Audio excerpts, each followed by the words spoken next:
Welcome back, family. It's another Thursday evening with Better Minds Interrupting. I'm your host, Trini, and I am here with our lovely brown girl interrupting. Good evening, lovely T, and good evening to the audience. And yep, Steph got jokes. Let's go. We're ready to go. Welcome to all our ranters fam.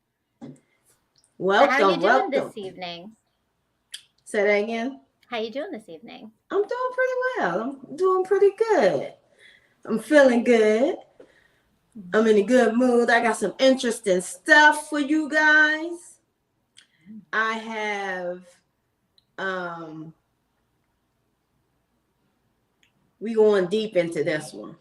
I'm gonna need y'all to really tune in for this. So Mario, we're talking about the influence on free will, judgments, and acceptance. And there may be a part two to this. I might can't get through everything. Well, that's a lot to cover. Free will, judgments, and acceptance. Mm-hmm. Seems like there's layers to it all. So let's start with the free will. So due to the mixed presence in the world, it has resulted in no one on earth being able to completely fulfill his or her own destiny path. Some people think compromising is necessary, when only compromising is just a judgment, usually in advance of the experience, that the entirety of the proposal is not appropriate or possible. To compromise is an agreement or a settlement of a dispute that is reached by each side, making a concession. The need for compromise results from denial. Happy Thursday, Mr. Jones. Welcome. Happy Thursday, Mr. Jones. Okay, wait. So you've got me in all kinds of I'm spinning here. And you just barely touched the surface, but you said compromise is concession. And it's actually, I missed that last part of what you said. What was the final thing? Because it threw me off, though. I was like, wait, but that's a bad thing? So compromise is a bad thing. Yes. Okay. I'm going to tell you why.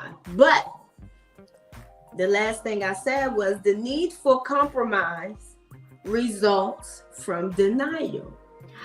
That's what it was, denial. Wait, so the need for compromise is a result of denial.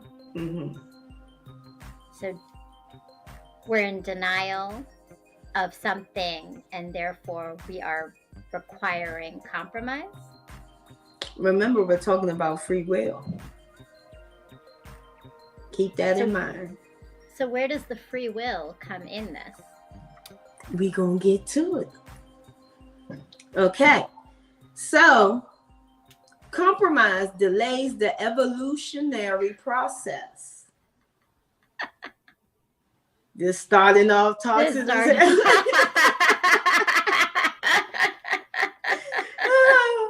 Compromise delays the evolutionary process.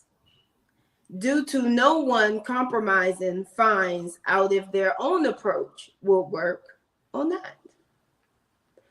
When you compromise, it is no more reasonable than denying parts of people in order to force them all onto the same destiny path. What do I mean by destiny path? Events that will necessarily happen to a particular person or a thing. So is compromise a way of control? Mm-hmm. And therefore you're delaying the evolutionary process because you're not allowing for things to unfold as they would unfold. You're expecting for someone to adhere to what it is you want to compromise. You're on the right track. There's no growth.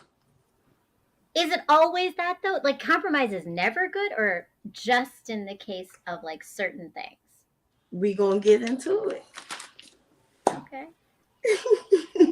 You got me like ready. I'm like, okay, wait, what are we gonna get into? I want to know. We gonna get there. I got you. I got you. Okay, so people can come to an agreement freely without being forced. We all can agree without without having to being forced to say yes or being forced to compromise. Because if you already agree, you don't have to compromise. I'm gonna get to it. So the question is, this question is very common, which is, do we have free will? Right? That's a common question. Mm-hmm. So if you believe that free will carries complications requiring compromise, there are some changes that should be made and will be made as a result of the process of freeing your own will.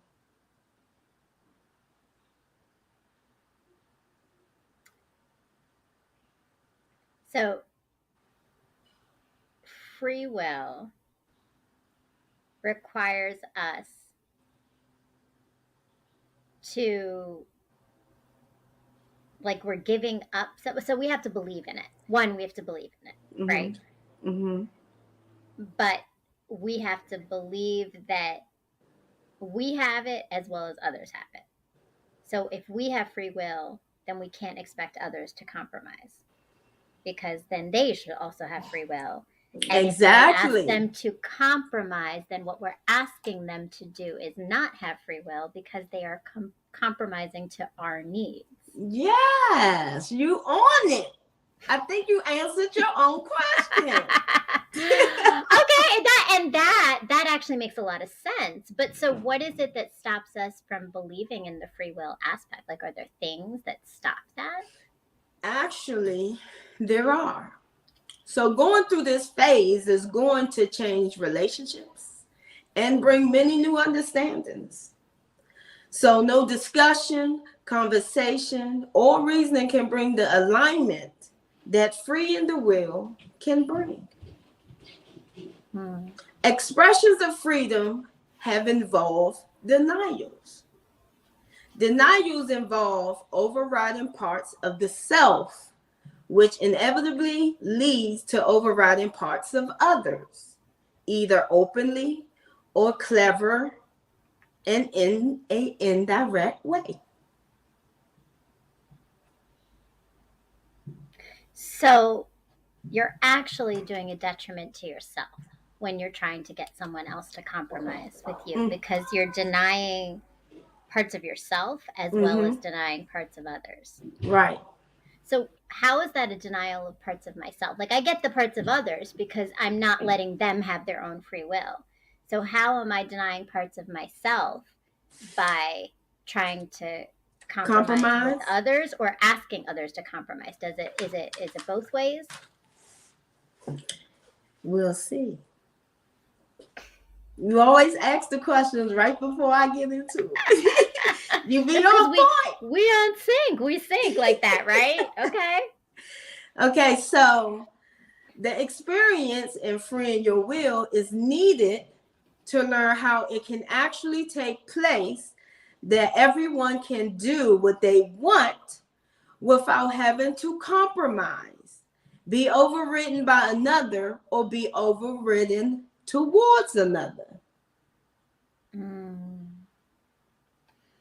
It may seem at first like relating this way can take place without imbalance or having potentially dangerous denials. And as always, starting with yourself will help you unfold these denials, in turn helping you free your will. It always starts with yourself. Doesn't it? It always does. Self-awareness. Nothing exists without you. It always starts with yourself. Yes. That's the overarching theme of everything we talk about when it comes to spiritual healing. Yeah. So you said not overriding to others. So what it is that if you know yourself well enough, then you're not going to need to override others and their needs, because it's not about controlling someone else to do and bend to what you need. Yes. Then you see where the negativity lies, right? Mm-hmm. At least part of it. Mm-hmm. So, because of so much programming and conditioning, the path for freeing your will is not going to be easy. This programming and conditioning made people stray away from the straightforward expression of their true feelings, which created a bigger charge of unexpressed emotions than existed originally.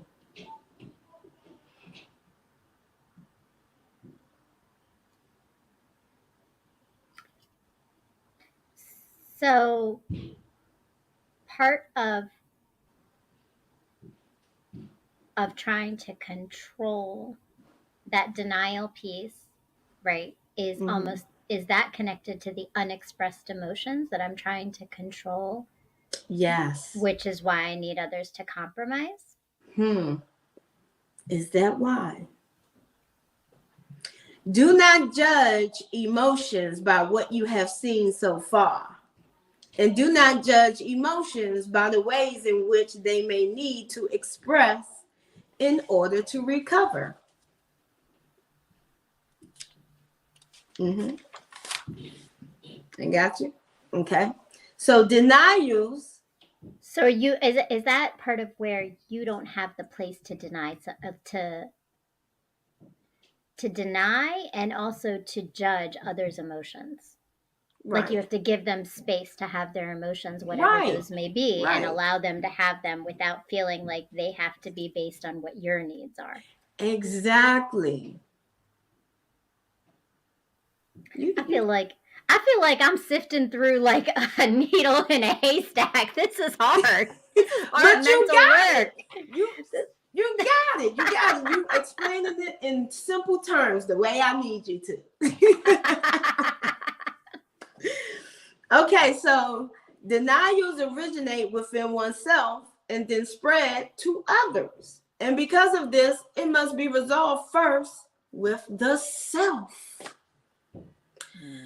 Original denial made more denials. These denials spread to others. Others took in those denials to reflect back to those who had denied them originally.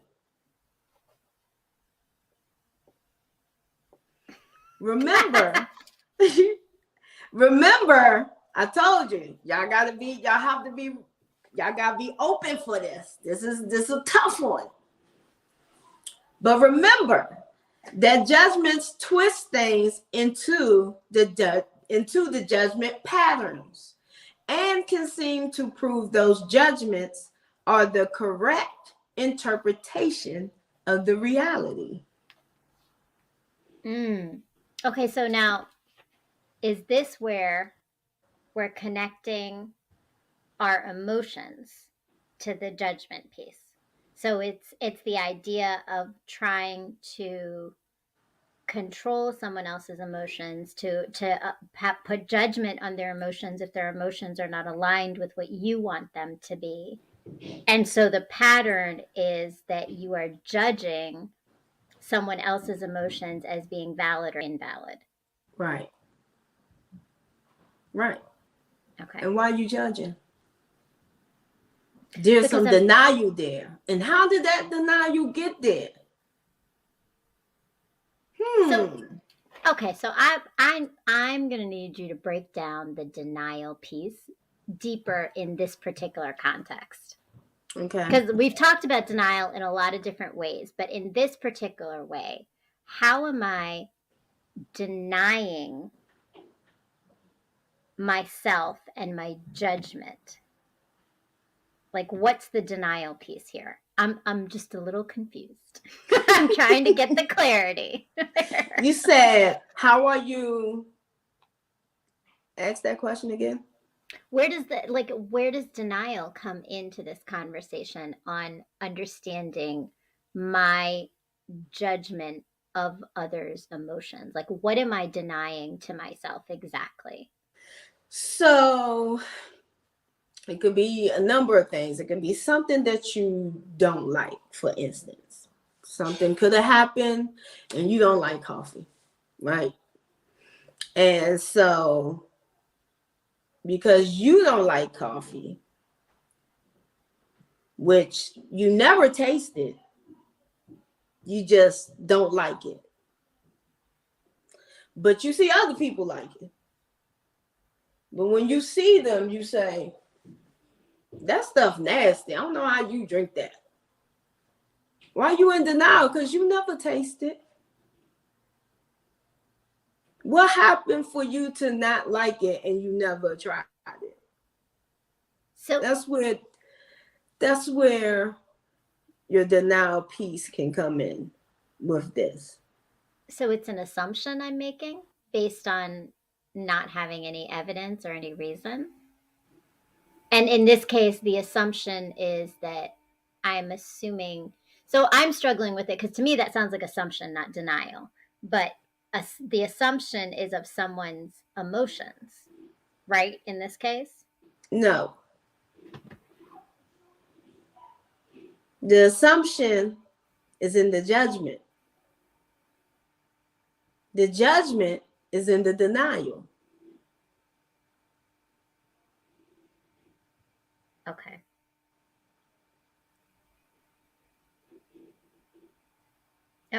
Okay.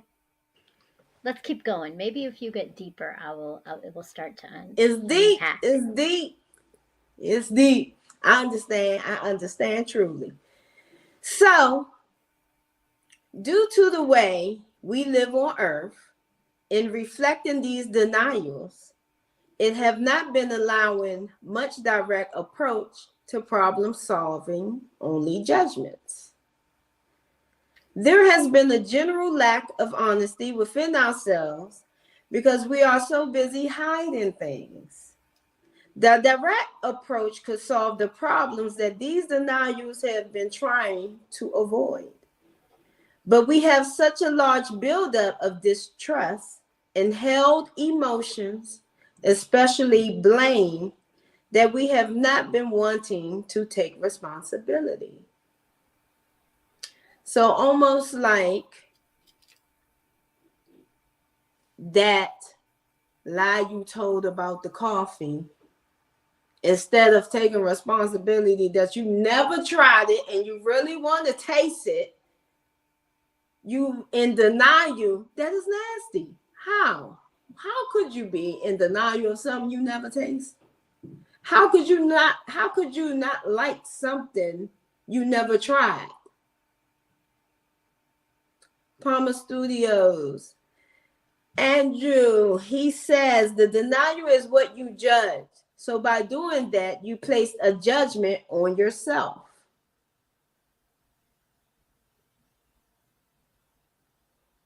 Mm-hmm.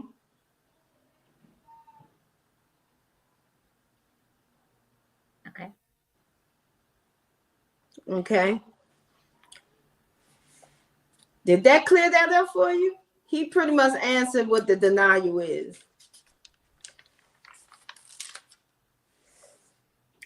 Yeah.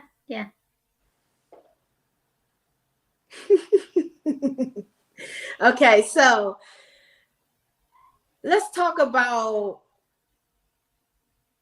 form. And when I mean form, I mean characteristics, lifestyle, the trend. So if people don't fit the form, they are supposed to make themselves fit the form. Negative. That's ass backwards. Form is supposed to fit the people and the situation, but when denials are involved, it also reflects the denials.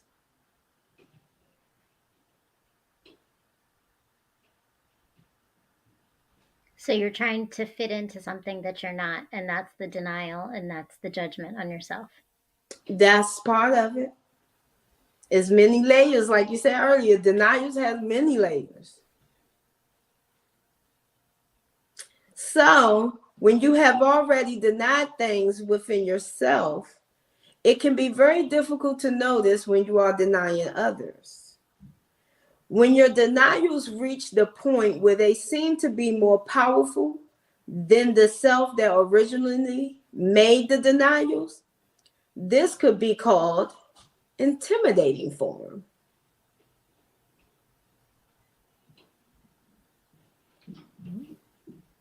Mm-hmm.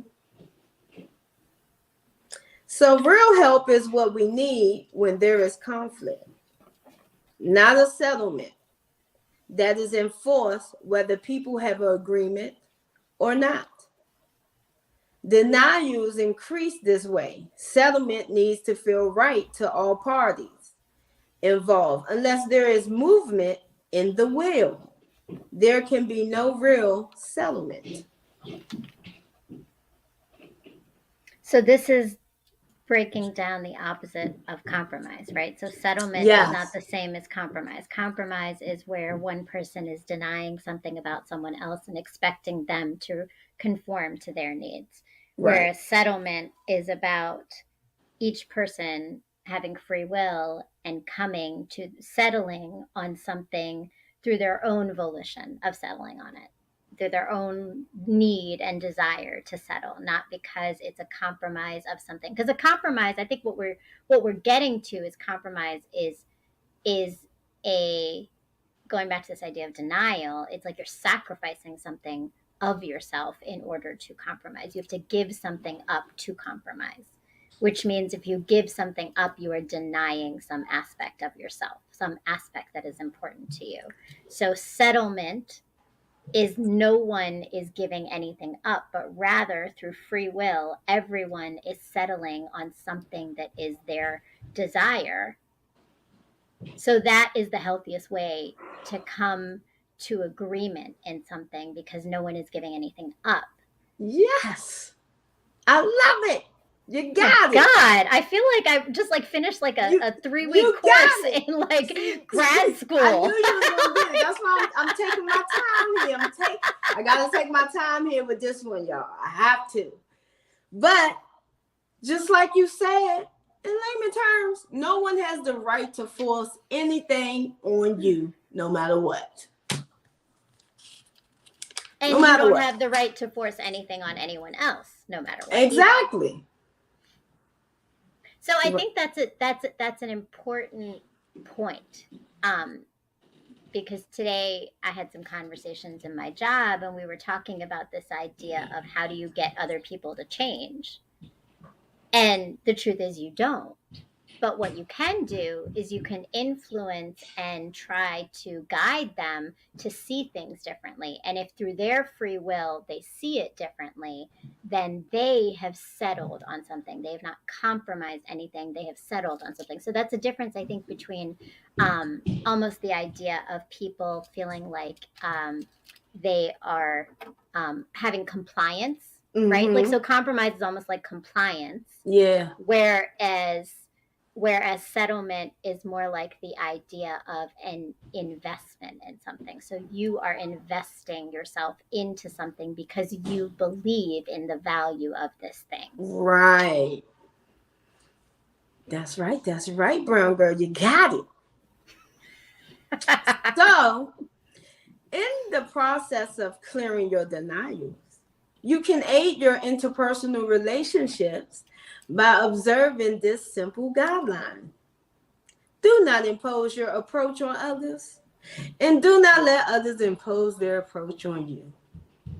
As you try that one simple thing, you will find out how difficult this can be for you, which will let you know how much guilt you have and what judgments you may have held against taking care of self.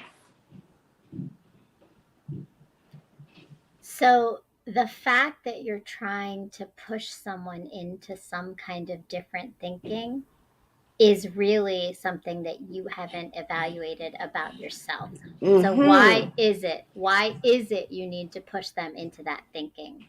Why is it that you have to push them at all? Right.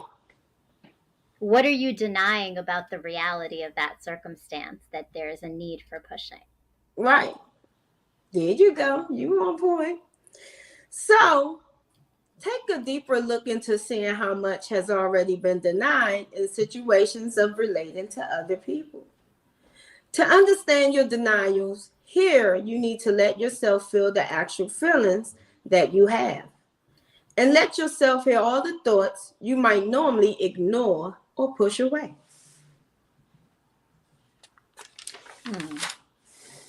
So, to find out how to meet your own needs, try to get the bottom of them by seeking the source of the needs rather than staying at a symptomatic position.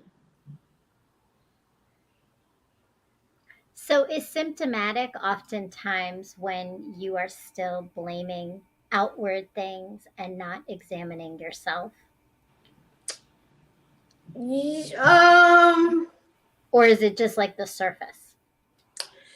It's more like a symptom of something undesirable.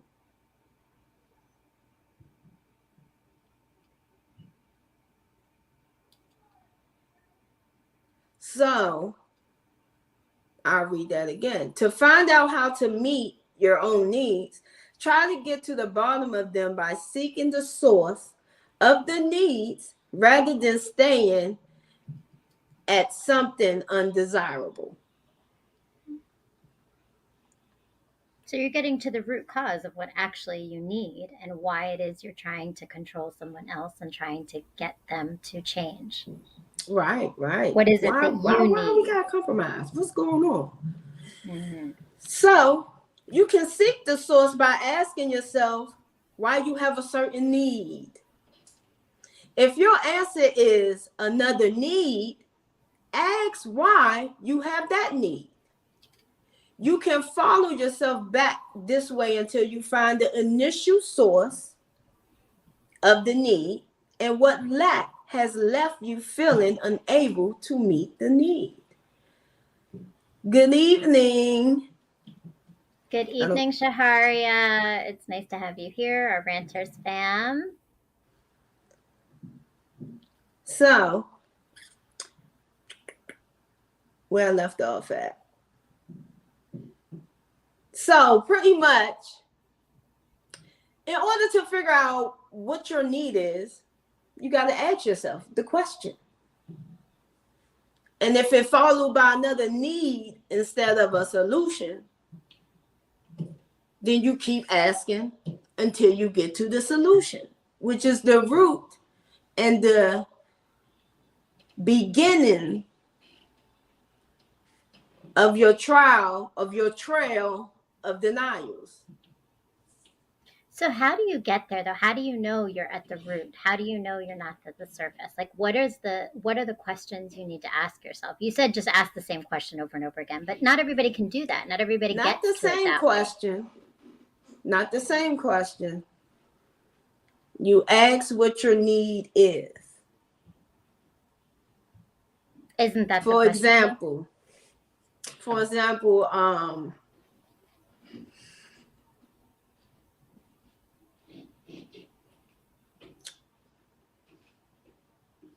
why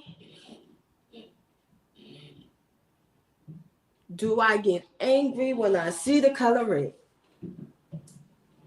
What is the need for me to get angry? My answer might be, I don't know, or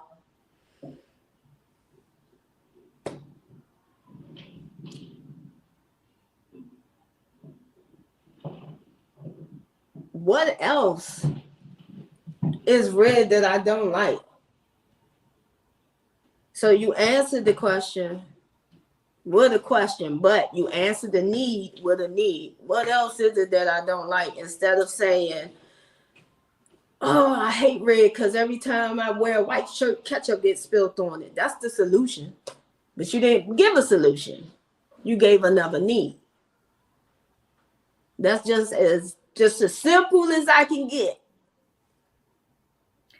So you're not looking for solutions or you are looking for solutions? Because it sounds like if you go to a solution too quickly though, then you haven't really gotten to the root of the need. No, you have.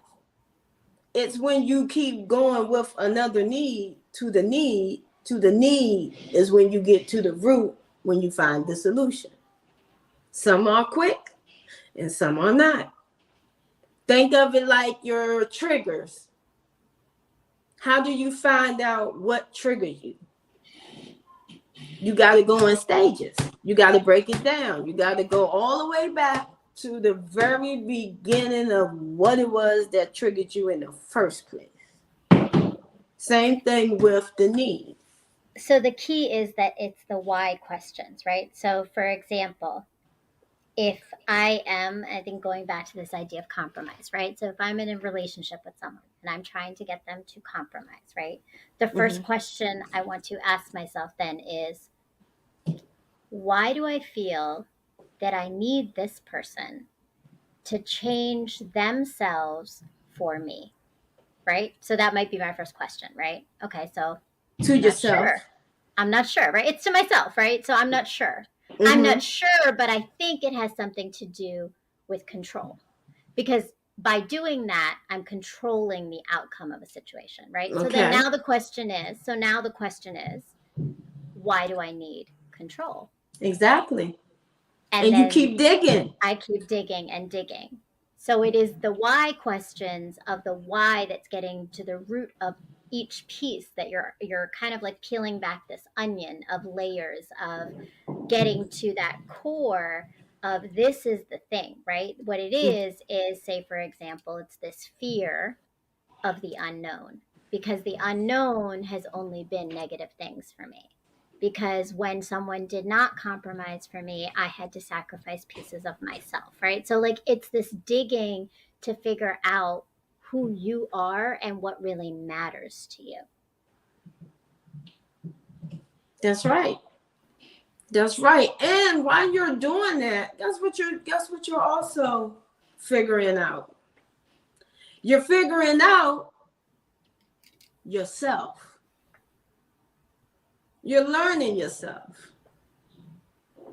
Denials leave the self feeling incomplete. This is why trying to meet your needs might still leave you feeling unfulfilled. Meeting your needs is still an important step in healing yourself. Not only to help you understand why you have the needs, but also for increasing self-acceptance and self-love. So if my core is the unknown for me in this fear of needing people to compromise, right? Say if that's what it is, right? Then to fulfill that, it's not to get someone else to compromise. It's for me to say, okay, so my need is because I'm fearful of not having control. I'm fearful of the unknown. So what it is that I just need to know for myself what I need maybe in this circumstance, right? Like, so it's not that I can figure out the future. I'm going to know what's going to happen, but rather what can I do so that I feel confident and comfortable in what's going to happen. And all I know is I can control myself. I can't control anybody else. And even when you know that, you still feel incomplete because it hasn't happened. The compromise hasn't happened? What hasn't happened?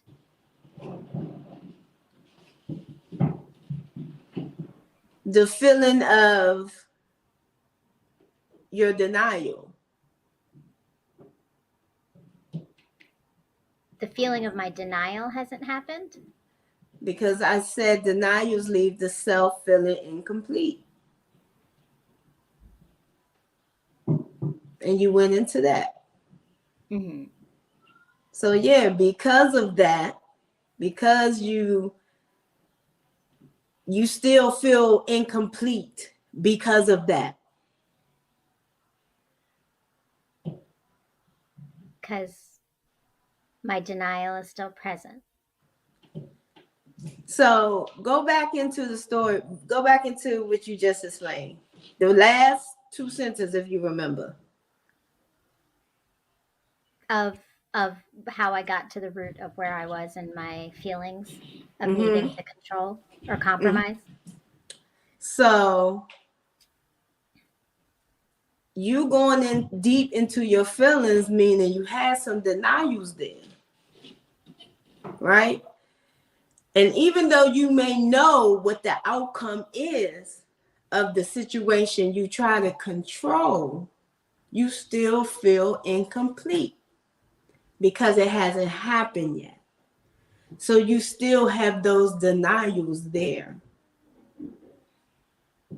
So even if I know what's going to happen, I'm incomplete because I'm denying the truth of what might happen because it hasn't You haven't happened yet. seen the truth of it yet. I haven't seen the truth, so I don't believe in it.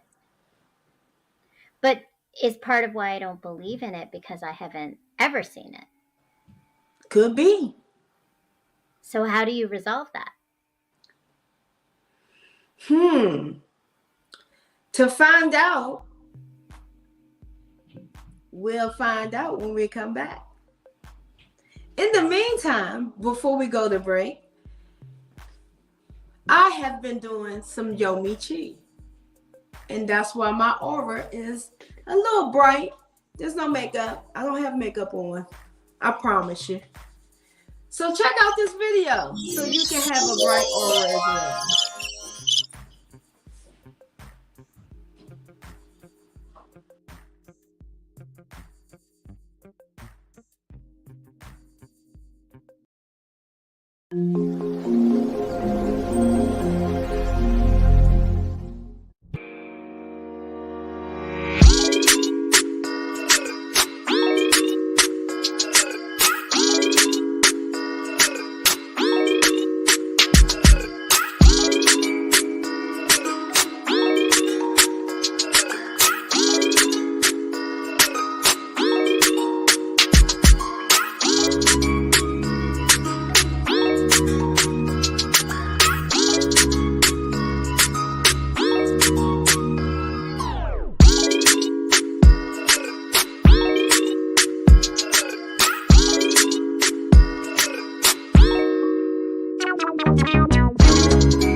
Welcome back.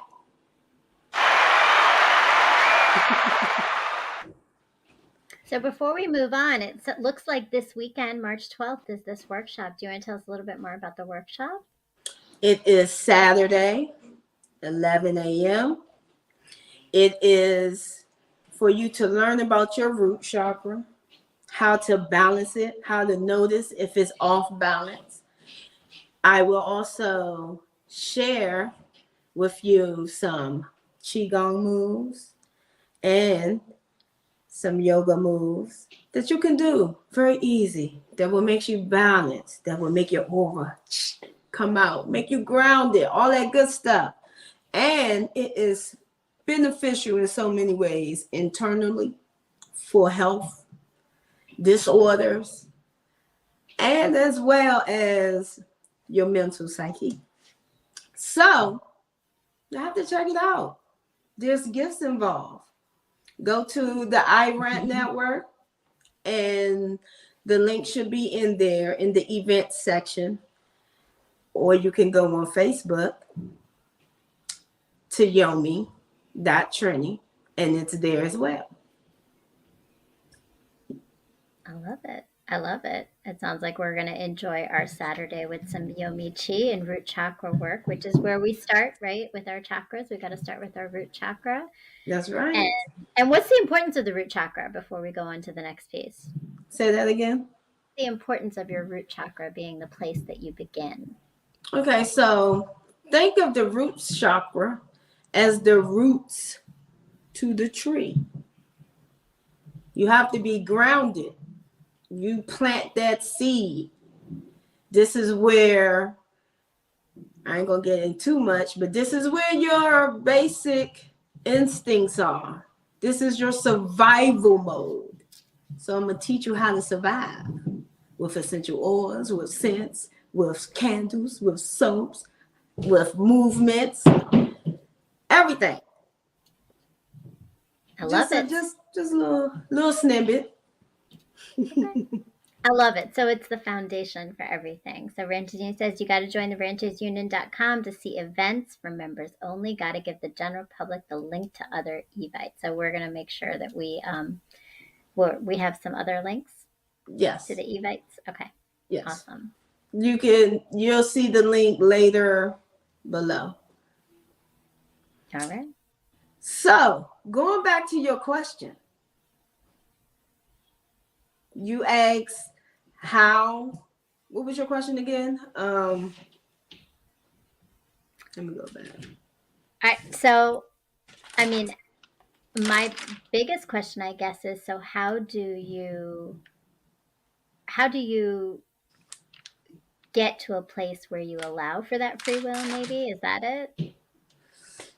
I think that's what you said, but if meeting your needs involves other people, the balance point of free will is maintained when nothing takes place that is against the free will of another. For example, you do not need to let other people tell you how you should be relating to them. Instead, let that person express his or her feelings towards you. And let yourself feel whatever you feel in response to that. This can teach you how to relate to others. Instead of getting the other person to adjust their feelings, work with your own feelings and see where this takes you. So sorry. Okay. Doing this allows you to adjust your feelings in either in the way you relate to that person or the decision to stop trying to relate to that person and seek the judgments involved and release what you can of them.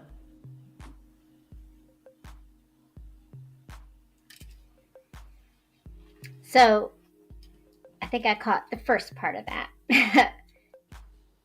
So you are letting someone else express their own emotions without asking them to express that to you on your needs, right? So say you're in a relationship with someone, right? So it's not compromising, but it also sounds like it's the idea of sometimes that need that we have as individuals, particularly like, I'm hearing a lot of relationship connections here, so I'm just going to go with that, right?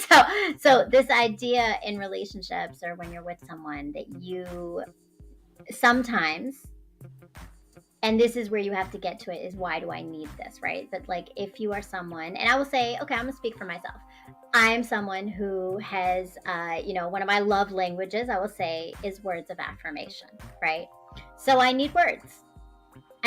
Right? So those words, if those words I'm needing are someone expressing their emotion to me and they are not interested in expressing their emotions to me, then I am expecting something from them that is not their free will, right? Exactly. Yes. And in that case,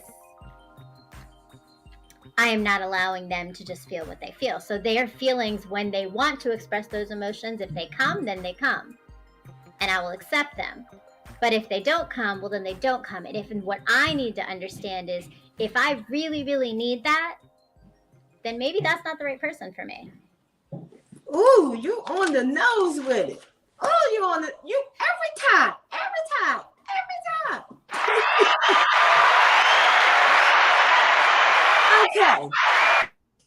Okay, so if you decide to end a relationship with someone, try to end it without judging yourself or the other person. So your emotions are for you to feel and express, not for the purpose of judging, persuading, or manipulating others. Okay? So going back to denials. And remember I said there's different levels of it, right? So let's talk about denials and balance. An understanding you need is that repression of the will expression can result in violence. which is the last result of repressed will. Due to some denying their own wills so extensively that any additional denials by others can cause them to erupt in violence. As you notice denial within yourself, you can easily notice it in others. So you don't deny yourself without denying others. Example, doing something for someone you don't want to do. How do the other person feel if they knew you didn't want to do it? Like you're doing it begrudgingly. Like you're doing it through the motions. You're not genuinely doing it. You're doing it just to please somebody else. You doing it just to say you did it. Not because you wanted to. That's a denial. If you really do want to do something for another, do not claim you are doing it just for them. The recovery of your own true feelings is your survival path, which is what? That root chakra, y'all. And overpowering of the will lead to a disconnect from your spirit. Free will needs to complete acceptance and not conditional acceptance so that it can give its full contribution. Many people don't believe there is free will and feel it is unwise to grant freedom in advance of wisdom. The question is, how are you to gain your own wisdom without experience?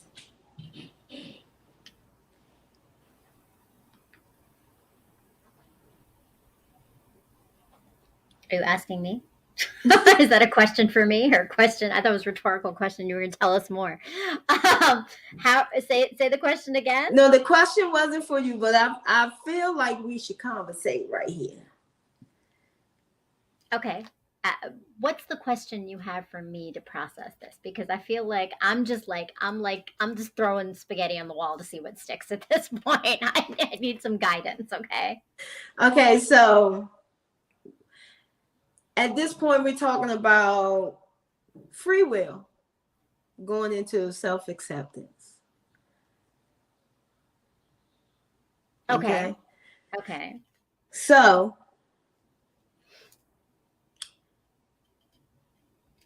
self-acceptance must include acceptance that individual consciousness emerged to evolve essence. In order to fulfill your destiny path, you must first have self-acceptance. When you have lack of self-acceptance, you get stuck with blame and loss of consciousness. So why is that? You're not accepting yourself. Like you don't know yourself. So it's not just acceptance, but it sounds like you have to know yourself to accept yourself. And when you don't know yourself, you blame yourself for things. And I did hear overpowering your will. It sounds like, so when you try to control your will through this idea of not having free will, right, is actually stunting your spiritual growth. So one of the big pieces of spiritual growth is allowing for free will. And it sounds like it's a really big piece because when you don't allow for free will, you try to control things, you are denying parts of yourself and parts of other people, and you are not truly understanding yourself and your needs. So all of that has to come in for you to have self-acceptance. Yes. And that's a part of denial. Back to that denial. So, Maria,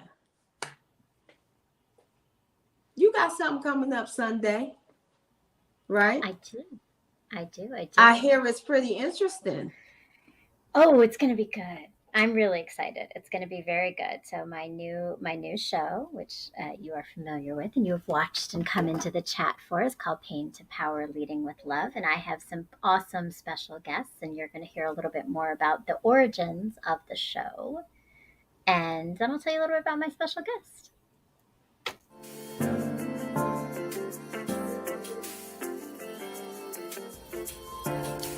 My world has slowly crumbled around me countless times, and every time I rebuild with the pieces I've been given to birth something so transformational and beautiful that no one else knew might exist before it was shown to them.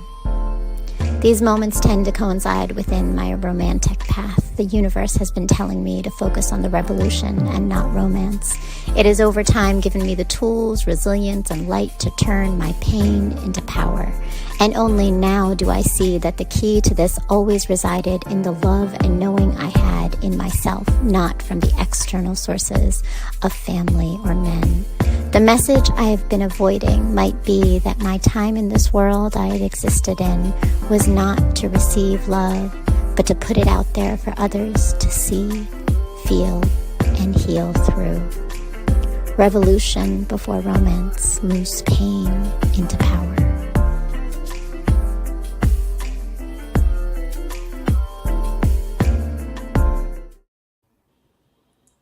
So that is my show, Pain to Power: Leading with Love. And actually, I am this Sunday going to be featuring an amazing artist, and I'm so excited. She is actually the first female that I am interviewing, and her name is Whiskey Girl, and she is an amazing spoken word artist, performer. It like will blow you away in every way possible. Like you can't stop but feel everything she says, the emotion, the pain, the power, all of it. So you have to check us out on Sunday at 9 o'clock, Sunday the 13th at 9 o'clock on Brown Girl Interrupting, also on Bettermindz Interrupting, and on the Ranchers Union on YouTube. So go and subscribe and make sure that you click the bell so that you are there at 9 o'clock on Sunday the 13th. And another quick plug is that I know that I've been like way behind in my writing, but I actually wrote something this week on my blog. I know you did. I got my notification. And everybody should be getting those notifications. So if you haven't done it yet, go and subscribe to www.browngirlinterrupting.com. Make sure you put your email in right away, and you will get all the recent posts as they come up. I have not written since January, and it's been a long hiatus. And so my piece is called Pain, Power, and Facing Reality. And it actually is a little bit of the backstory of Pain to Power. So check out the piece, then come and join us on Sunday the 13th for Whiskey Girl. Oh, I'm excited to see this. Oh, you're going to love her. She's amazing. Amazing. I believe it. So, what was interesting or intriguing about today's topic? Ooh, well, you made my brain work really hard. That I did. I told you from the beginning. I gave y'all some hard stuff. I know I lost a lot of I people. want the easy things. You know, Trini, life has been making me work hard. I like some easy things sometimes. I'm just going to put that out there, okay, for the world. Sometimes come with a softball and I'm good. So I will say what I think it comes down to is that everything comes down to some key elements that we are constantly, and themes, right, that constantly come up in spiritual healing, which is letting go of control, trusting in and having faith in the process and the universe and the spiritual world kind of helping you and guiding you where you're supposed to be, and putting the people in your life that are supposed to be there. And if they're not, they're not, right? That's the free will that they get to choose if they want to be in your life or not, right? And then Right. I think the final piece, and this is the most important one, is self-awareness. To do any of it, you have to be aware of yourself. You have to do the work for yourself. So those are the things that for me have resonated, and that free will is hard, because in order to truly allow for your free will and others' free will, you have to do some work to figure out why it's so hard for you to allow for free will.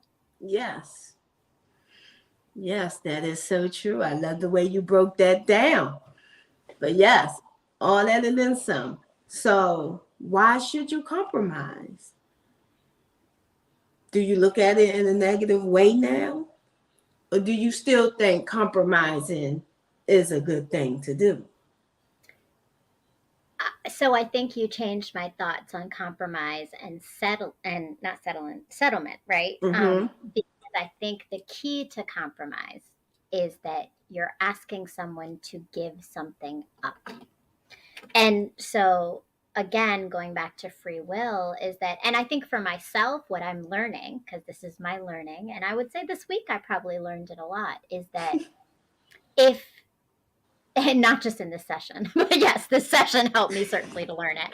But in my life, right? Like, I think the thing is that it's so much more fulfilling when someone makes a decision that aligns with where you are and how you feel things are when they come to it on their own, Mm-hmm. rather than having you push them into it, or you ask them to feel it, or you asking them to show it, right? Like, if someone comes on their own and they show all those things and they feel all those things, you have such a better sense of self because it's just that they do. It's not that you have to wonder, well, are they doing this? Because I think what's going to happen is that then you're going to start to question.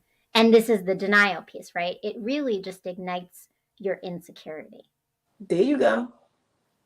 Oh, you look like you went to the root. Oh, yeah, there's my root right there. Insecurity, unknown. But I will say that I have become more and more at ease and more aware of my spiritual like grounding to say that, I mean, if you're on the ride with me, great. I'm here, you know where I am. And if you're not on the ride with me, well, then you're not. Free will, peace, That's right? right. Like, that's it. That's it. That's it. And so, if you know you have this free will, what makes it so hard to just be honest? What makes it so hard to just be open? What makes it so hard to just tell us the truth? Because truly, free will is only saying how you truly feel. Free will is only saying what you truly want to do. So why deny those aspects? Why deny the truth of yourself? But that goes back to, do you know yourself enough? Mm-hmm. Because the people who are still continuing to do that, do they know themselves enough? Because if you don't, then that's your work. Your work is to know yourself enough. There you go. And that should be the beginning. Mm-hmm. Mm-hmm. And as we should know, self-development is not easy. Because you got to start from the ground up, all over. And many times. And many times. Many times, because you'll come to a new problem and you'll be like, oh, wait, I thought I got this figured out. I thought I knew what I was doing here. And then you got a new problem. You're like, wait, now I got to figure out this problem, and I got to look at myself another way. So you're looking at yourself through all the different angles that there are, and you're discovering these new parts of yourself, some that you're comfortable with and that you own with positivity, and some that you are going to struggle with. They're going to challenge you to face parts of yourself that are maybe demons of yourself, or maybe just parts of yourself that are weaker than what you want them to be, and figure them out. Like, that's it. Figure them out. That is true. That is true. Sorry about my background. That's my dog. You got a house full of kids and a dog and a whole lot going on there. So. I'm telling you, I got a family. I'm a fan. Forget the family guy. I'm the family girl. Yes. Shaharia says it's hard to be open and honest because of fear. Yes. Yes. Fear. And we touch bases on fear. And yes, it is hard. But fear is also a part of denial. And got to get back to why you have this fear in the first place. There go those why questions. And that's how we get back down to this root.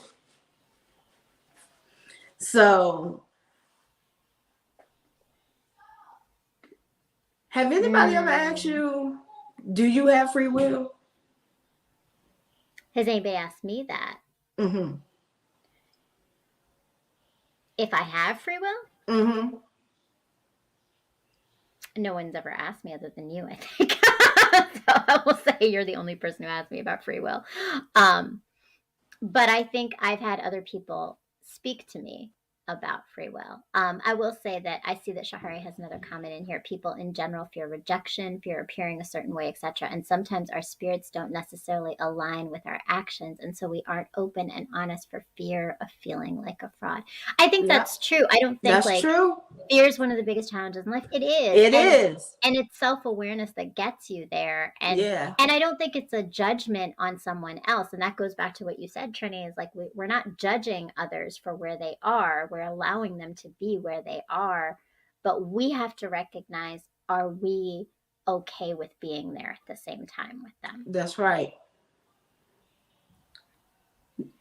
No, but people have told me that we have free will. I feel like we have free will up to a certain extent. Free will comes with expensive costs. So, I'm going to ask you, Maria, do you think you have free will? Do I have free will? Mm-hmm. Yeah. Yeah, I do. I believe that. Okay. I'm glad you do. You should have free will. Everybody has free will. And yes, free will may come as an expensive cost. But what is that expensive cost? Losing people that don't need to be in your circle because you allowed yourself to be upfront, truth, and honest with how you move, with how you speak. Because that's true free will. Yes, but I will say that's complicated. It is complicated.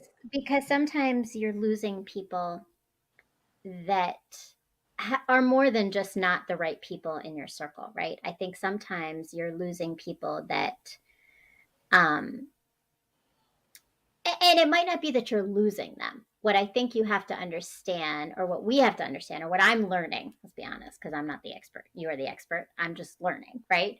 But I will say it's the faith that if you have faith in free will, you have to also have faith that those people that maybe in that moment you're losing by making your free will decision, you might not be losing them forever. It might just be momentary and they might be back. Right. That's the free will piece, right? Right. That they might be back. If they're meant to be in your life, they'll be in your life. Right. The Renters Union, free will can come with a punch in the eye too. You got free will, but all actions have domino effects. Yes. That is true. You got to be ready for the consequence, right? You got to be ready for the consequences.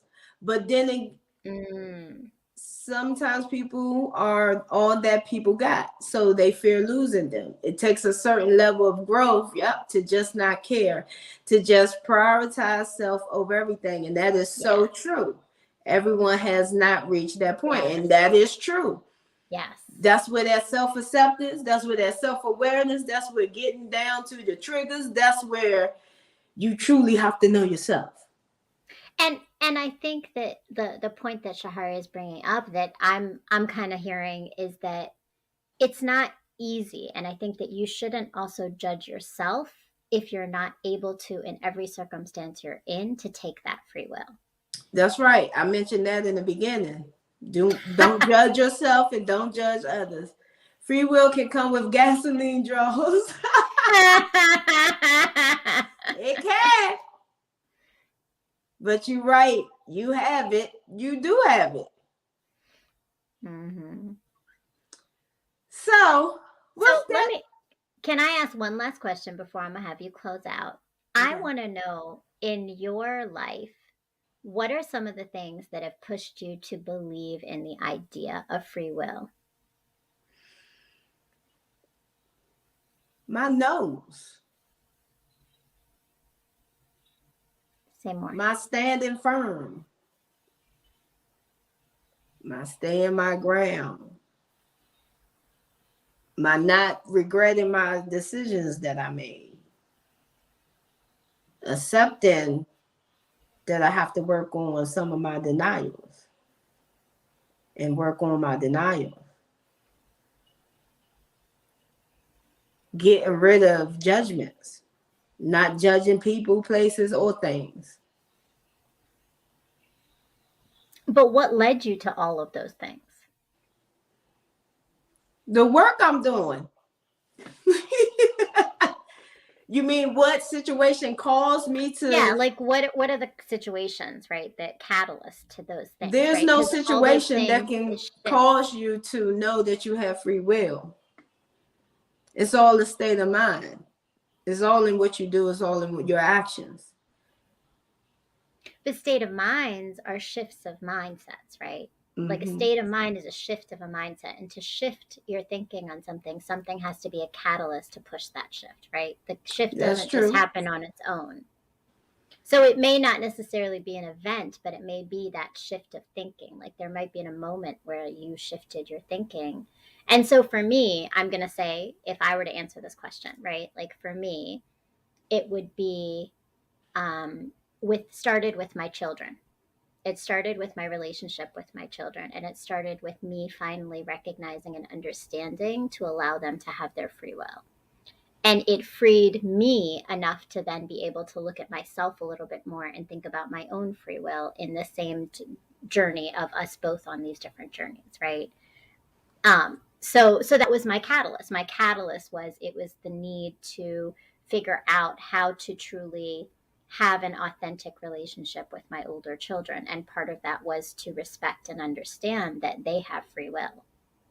Okay. So before that, you did not feel you had free will. I did not think I had free will, but more importantly for me, it was also that I didn't think anybody else had free will. So I think before I can think I do, I have to also believe others do. So that's why I asked you in the beginning, do you have free will? And you said, yeah. So at some point, you didn't, because I'm about to answer your question. At some point, you didn't feel you had free will, right? Yeah, I didn't. What age was that? When I didn't feel I had free will? I mean, it was most of my childhood, right? Like I think for me, I was very highly heightened and aware of it because I wanted free will so badly. Like I wanted to do just what I wanted to do for so long.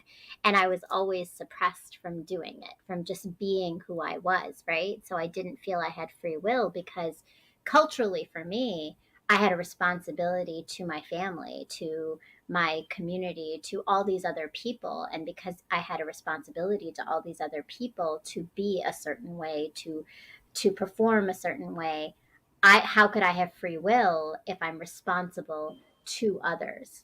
So my will impacts others. Right. So as you got older, you still didn't feel.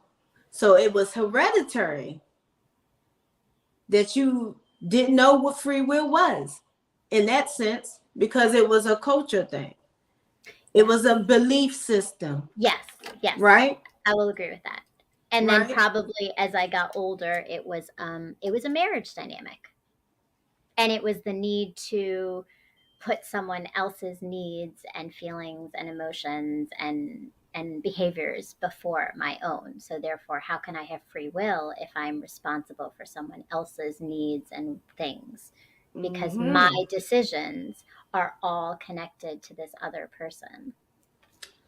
So it wasn't up until recently you felt you had free will. For sure. I get that. Okay. But for me, that's not what happened. I have morals. I have manners. I was taught all that in childhood. I'm respectable. But I've always was taught that I have choices. My father's a Marine. I've always was taught that there's consequences to my choices. I always was given the choice to make choices, to learn my lessons. So I always felt I had free will. So we came from two different backgrounds. Yeah. So I can understand why you will feel like that and up until a certain point. That's my brown girl journey. Yeah. Let's be honest, right? Like that's why I write about it, because it's my brown girl journey, because it is about my background. It is about my influence of culture and belief systems that weren't always healthy, even though they were just what it was, right? Mm-hmm. Because I do think I'm undoing a lot of that. And I think that a lot of that is what left me and kept me in a relationship that was not good for me, because I was taught to do all those things that went against my free will. Yeah. Ooh, And did so we get many to the of root of us something are. just now? And so many of us are, right? Like that's it. Oh, I've been uncovering that root for some time now, right? Like, and then I'm sure you still probably got some more, but in all due time. In all due time. So I will leave out with this. Do you have any more questions or anything else? Not at No, all. I will leave out with this. You have free will. Just make sure that whatever your will that you do, that you know what the consequences is. And whatever the consequence you shall receive, do not put judgment on it. Because remember, you made that choice. So come back next Thursday, same bat time, same bat channel, 9 p.m. baby. Peace out. And be sure to be at our show on Brown Girl Interrupting on Sunday at 9 o'clock.